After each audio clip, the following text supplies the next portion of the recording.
If you want people to instantly respect you and actually do what you ask, it all comes down to just one thing. I've worked hands-on with over 4,000 businesses from startups to billion-dollar companies, and I've generated over $97 million for my clients using Instagram DMs. My entire business and client results run on excellent communication.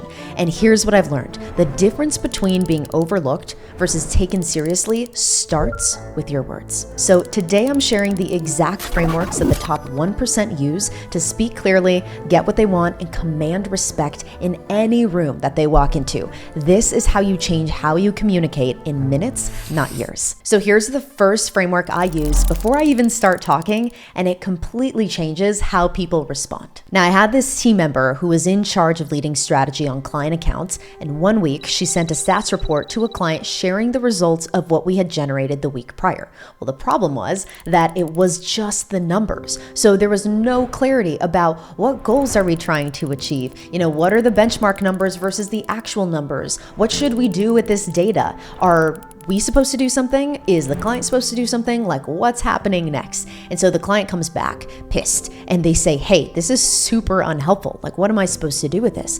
And so I looked at the message, I talked to the team member, and ultimately broke down the fact that we need to have these pieces in place. Anytime you're going to communicate with anybody, especially in the work setting, understand that you're opening yourself up to objections and to follow-up questions. And so in order to proactively answer as much of that as possible, and in general to provide a great experience to a client in this scenario, you have to consistently communicate in a way that respects their time and yours. Otherwise, your retention's going to be shit and people are going to hate working with you. And you're going to waste a lot of your own time and resources. So here's the framework that I developed to solve for this that my team now uses religiously and that my clients like to steal for themselves once they learn it. It's called the CIA framework. Now, the C stands for cut the confusion. This means removing absolute words like should, always, and obviously, and never. You want to lead with the answer, not the preamble, and ideally you want to replace any jargon with clear descriptions. So instead of saying, obviously we should prioritize high value clients, you can say, let's focus on clients who spent over $10,000 last quarter first. Now, the I stands for impossible to misunderstand. This is genuinely one of my favorite phrases of all time, and it has completely changed my life. Now, what this means is use data-driven language over opinion. So instead of saying things like, I think that we should do this, or I think this is a good idea. Instead, you could say, what we've seen work with 15 other clients is XYZ. And ultimately, impossible to misunderstand doesn't necessarily mean that you have to, use certain language. It's more so about is it clear about what should happen next? If what's next isn't clear, then an easy way to solve that is using if so or if not pathways. So for example, in that statement, right, if I'm reaching out to a team member, I could say, hey, have you had a chance to finish this report yet? If so, then please send it over to me as soon as possible because I need to review it before 3 p.m. Eastern. If not, then can you please get that done by end of day and have it on my desk by 9 a.m. Eastern tomorrow? So that's really specific, but it allows people to get very clear on what's supposed to happen next, right? And I'm handling all objections, all follow-up questions in my initial response. And the A stands for authority without ego. So what I like to do is thanking people for checking in instead of making them feel punished or scared to talk to you. Leading with the good news and ending with the challenges. And so that way, when people are reaching out to you, they don't feel this hesitancy or fear to bring important things to you. Of course, there's a time and a place to limit, your access that people get to you. But when it comes to team members or clients or even partners and people wanting to interact with you, you want them to look at you as a welcome experience that is friendly and approachable, not this fearful situation where they're super stressed out to reach out and therefore don't bring important things to your plate. So ultimately what happens when you use this CIA framework is that you are removing friction from every single interaction. And so because people aren't having to decode your mood, your intent, what comes next, they can act on that thing immediately. One clear conversation can save you 10 minutes times 100 is 16 hours. That's 2 full workdays that you just bought back. Now, the CIA framework fixes what you say, but you can communicate clearly and still create zero action. and that's expensive. For example, I had this team member who would send messages in the organization about projects with no clear next steps or deadlines or asks. And it was very difficult for me to collaborate with this person because I was never clear about if I needed to go do something, if they were gonna go do something, when they were gonna do it, and if the project was on track or off track. So I let this team member know,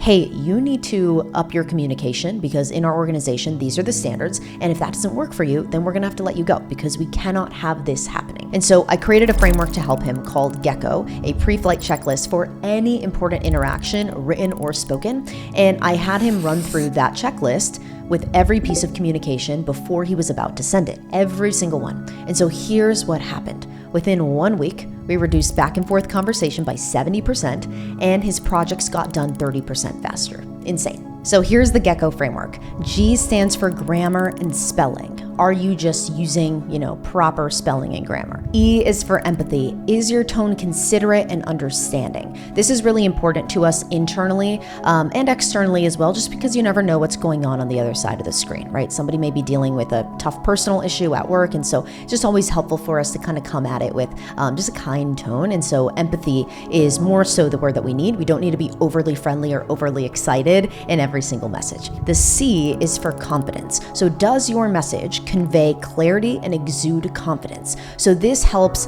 eliminate words like I think, hopefully, just checking in. Like your certainty must overcome their uncertainty. So swapping to data back language helps a lot here as well. If you're trying to present information and make a recommendation to somebody, you can see what I've seen work best, or based on the data that we have, then XYZ is what I recommend, right? Instead of I think or my opinion is that XYZ thing. The second C is clear next step. So this is make sure that the person you're reaching out to knows exactly what to do next. So for example, kind of a couple of main outcomes that can happen from this are I'll have X done by Thursday end of day.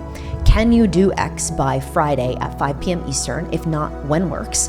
No further action needed, or just FYI, no action needed, but I just wanted to keep you in the loop. Those are kind of the four main situations, right? The first one is I'm gonna do something. The second one is I need you to do something, and here's by when. And then the third one is nobody needs to do anything else here. Or the fourth one is just, hey, no one needs to do anything. I'm just sharing this information initially. The last one is the O for only what's necessary. Remove unnecessary words or phrases to keep your message concise and focused. Now, when people know that your communication is always clear, they also stop second guessing you. So you are literally training people to look at you as a leader and to trust your judgment. So they say yes faster, and that credibility is going to compound for you over time. But the best part about this framework, now that you know both of them, is you can stack it with CIA to make your communication twice as powerful. So think about it like this. CIA is how you think about your communication, cutting the confusion, impossible to misunderstand, authority without ego. So this is the strategy. This is how you're thinking about it.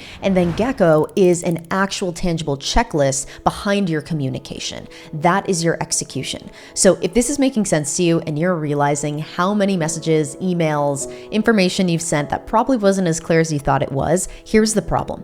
In the heat of the moment, when you're rushing to reply to somebody or sending an update, you tend to forget a lot of these things. And so I created a checklist for you that is pulled from our internal SOPs that goes over these two frameworks. You can grab it in the link in the description. There's no opt-in required. But even if your words get things moving, that's not the hard part. The hard part is influence, getting people to say yes. Now, decades of research show that simply adding a credible reason can dramatically increase how often people actually say yes to you. The human brain is hardwired to say yes the moment it hears a why, but recent studies in the 2000s have shown that it needs to be a good reason and it needs to make logical sense in the receiver's brain. So let's take that 4 steps further using what I like to call the TIES framework, TIES, to trigger a yes response. This is the fastest way that I've seen problem solving done across 4,000 businesses that do up to $5 billion in revenue that I've worked with hands-on. Now, let's say that you are a Facebook ad specialist and you have to bring a problem to your chief marketing officer. Well, you'd want to cover 4 things in your communication to them. T is for time. How long has this issue been going on? I is for impact. What is the specific business impact? The E is examples, give specific instances. And S is for solution. Share your recommended solution, ideally one that you've already started implementing. So without using this, you might bring up in a meeting, hey, our ads haven't been converting for 2 weeks. Well, instead with ties, you now say, for the last 2 weeks, our ad costs have risen 50% and conversions have dropped 30%. This is costing us $10,000 per day. I've diagnosed the problem. I have a 5-step plan to increase conversions and decrease costs, but we'll need to adjust our daily spend first. So can you please approve this budget and plan?